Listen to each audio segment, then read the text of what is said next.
Moving forward, the White House press pool will be determined by the White House press team.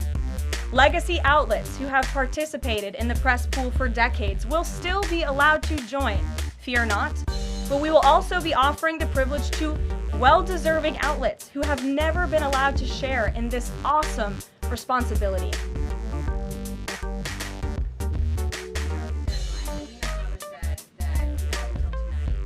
In limited spaces, such as the Oval Office in Air Force One, is a privilege that unfortunately has only been granted to a few. It is not a legal right for all. The Trump administration has already proven to be the most transparent ever, and this president the most accessible in history.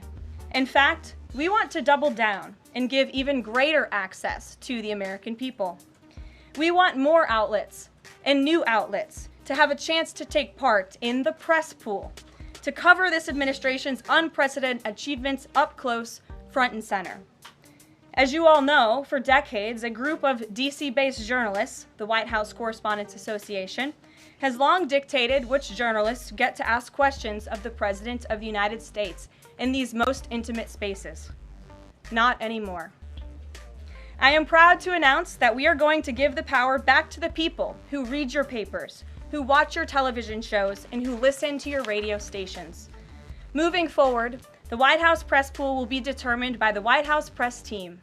Legacy outlets who have participated in the press pool for decades will still be allowed to join, fear not, but we will also be offering the privilege to well-deserving outlets who have never been allowed to share in this awesome responsibility.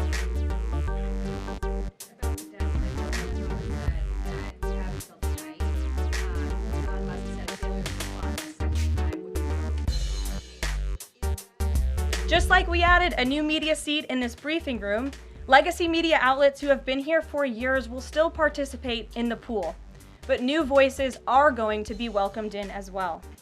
As part of these changes, we will continue the rotation amongst the 5 major television networks to ensure the president's remarks are heard far and wide around this world. We will add additional streaming services which reach different audiences than traditional cable and broadcast. This is the ever-changing landscape of the media in the United States today. A select group of DC-based journalists should no longer have a monopoly over the privilege of press access at the White House. All journalists, outlets, and voices deserve a seat at this highly coveted table.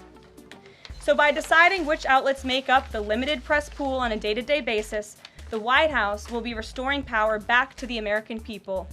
So in that note, in our new media seat today, we have Shelby Talcott, who is a White House reporter for Semaphore. In 2022, Semaphore launched as a global digital news platform with the aim of bringing meaningful innovations to the news industry. Today, they have nearly 1 million newsletter subscribers spanning 11 separate editions. With that, Shelby, I will take your questions. I was talking about Venezuela, and he said that the president isn't someone who wants regime change. Lawsuit that AP brought against yourself and your team to that. Well, first of all, John, it's great to see you, and you are one of those individuals who has you're on a streaming platform that hundreds of thousands of people tune into every day. So it's great to see you in the briefing room. I did address that actually in my opening remarks by announcing that the White House press team in this administration will determine who gets to enjoy the very privileged and limited access in spaces such as Air Force One and the Oval Office.